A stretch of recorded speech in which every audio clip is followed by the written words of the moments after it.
It's been 3 years since we claimed Dave Filoni was not the right person to lead Star Wars.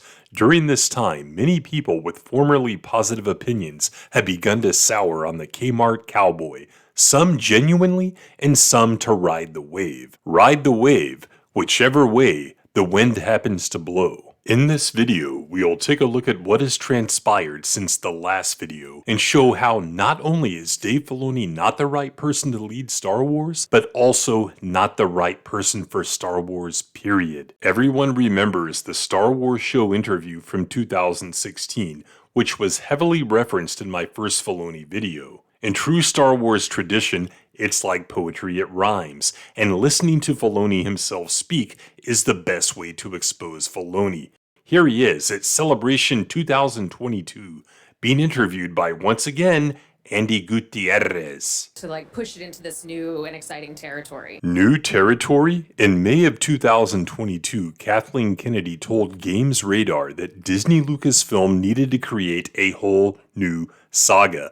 Listen to this key exchange between her and the outlet. Do you think that is a hesitancy perhaps in exploring past the Skywalker saga?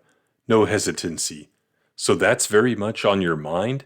Oh yes, we need to create a whole new saga. That takes a lot.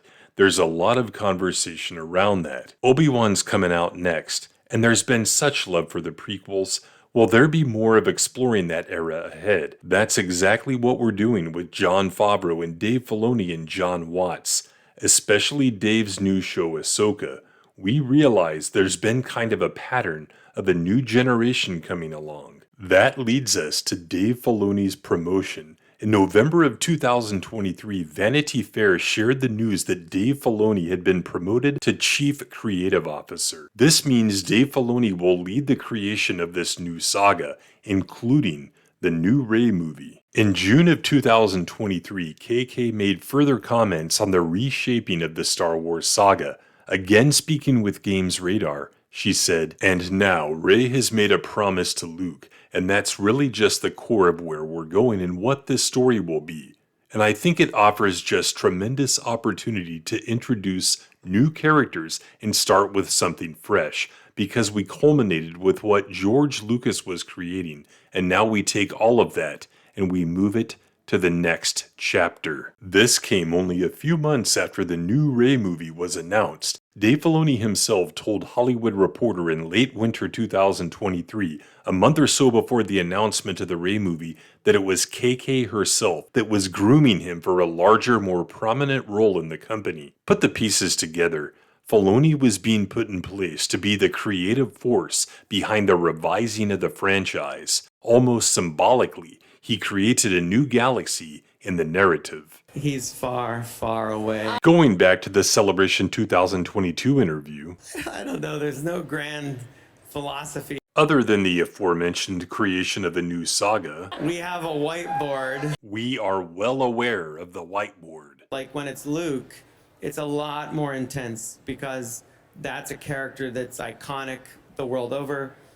Luke is a character that's responsible, and so without Luke, where are we? Filoni cared so much about Luke Skywalker before he used him to try to salvage The Mandalorian and the Disney Star Wars name that he pushed for Leia to be the important mentor figure in The Rise of Skywalker. In the Art of book for that movie, I quote, in his response to John Knoll's idea that he was cheated by George Lucas out of Leia being another, we should shift it so Leia is the Obi-Wan of this entire trilogy. I don't even think that it hurts that she's not primarily that mentor figure in 7, because, like John had been saying, the audience expectation is so on Luke. And when that proves not to be true, it's way more powerful. It's dangerous, because it makes it so about the women of Star Wars. Something to me says that's right. Growing up with Star Wars and seeing all the expanded universe novels and books over the years, and whether it came from George or not. And obviously we have hundreds of books and comics and everything you could possibly imagine. But we like to stay faithful, or I'll be the first one to say, let's not use that character. It's changing too much. Yeah. So it's a considered thing for sure, and we're careful with it. Is anyone dumb enough to believe Filoni after all he has done with characters created in or established in the EU. Yeah, and you want to avoid that whole like, hey, look, remember this thing you like? But we like this. This thing you like? But we like this. This thing you like? But we like this. What can you tell us about Tales of the Jedi? Filoni goes on to describe his boring and lore-breaking animated anthology series with no mention of the title he appropriated. So much for honoring the EU. I debated that because I'm like, I don't think the quality of the show goes up if I'm an X-Wing pilot. I think the quality of the show goes down. And now there are action figures that he makes me sign. He bought a whole case. We get into the false humility of Dave Filoni. I'm sure it wasn't his idea to be on screen with one of his hats. You know it's bad when the Hasbro employees can't fake it in a new product announcement. It's Trapper Wolf Premium Roleplay Electronic Helmet.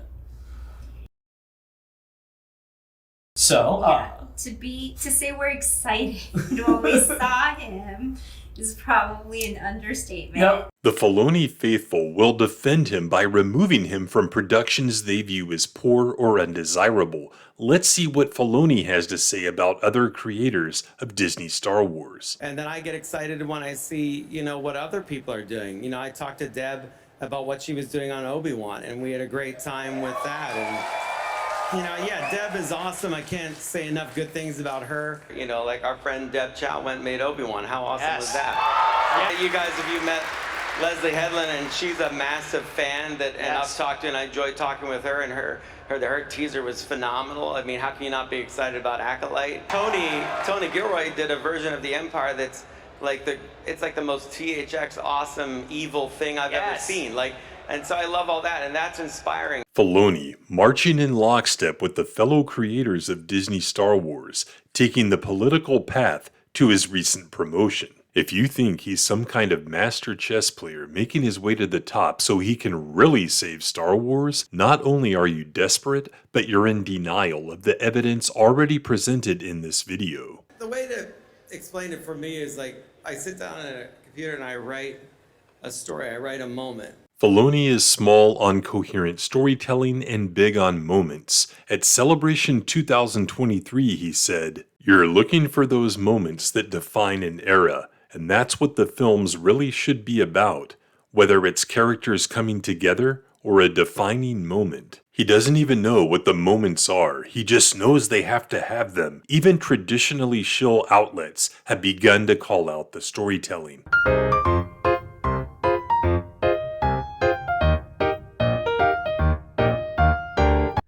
Figure it out. On-screen performers with apparent appreciation for Filoni's skills were sure to go on record stating so. I would hope that he would bring, and I know Dave can, bring everyone together in a very seamless way. His brain and his knowledge of this Star Wars universe is really, really not only specific, but it's also all-encompassing. He truly is, the keeper of the gate to this universe. He knows it better than anybody. In addition to being such a brilliant creative mind, he's just such a he's like the best possible coach you could ever have. He does such a great job as a producer, a writer, and a director. Why not take it to the big screen? I say yes, yes, yes. I'm a fan. There were the shots of him bestowing his great knowledge of cinema upon a grateful industry, of setting the standards for how a country should even dance. All dutifully noted.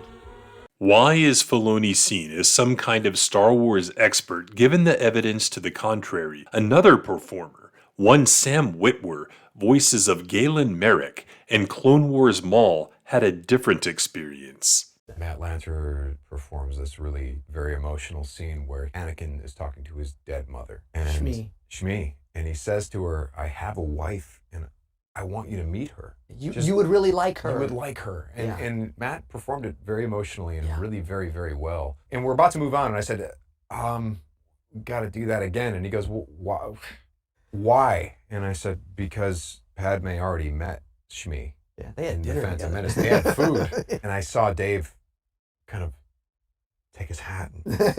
And I just remember looking over at Ashley, and Ashley goes, "I've never seen someone out-geek Dave Filoni before." And I think that was when Dave was thinking, maybe we keep this guy around a little bit. And what does George Lucas think of Disney Star Wars, which Dave Filoni has had so much involvement in developing and now leads from a creative standpoint? I loved them, I created them. I'm very intimately involved in them, and obviously to sell them off, I sold them to the white slavers that take these things and I've kind of lost control of Star Wars, so it's going off in a different path than what I intended. But the first 6 are very much mine and my philosophy. And I think that philosophy sort of goes beyond any particular time. The content creator community is down on Dave Filoni, largely years late, but hey, they got there. At least some of them are actually taking a stance now. For me, I will tell you point blank, Dave Filoni is one of the worst things to happen to the name of Star Wars, with desperate fake fans holding him up as a standard of excellence in storytelling and hope grifters placing him on a pedestal of glory in order to continue riding the fence and bilking their dim viewers out of super chat money. Don't hate the player, hate the game. Disney Star Wars under Dave Filoni is exactly the product they all deserve. Every year that goes by, we will continue to point and laugh while we enjoy real Star Wars.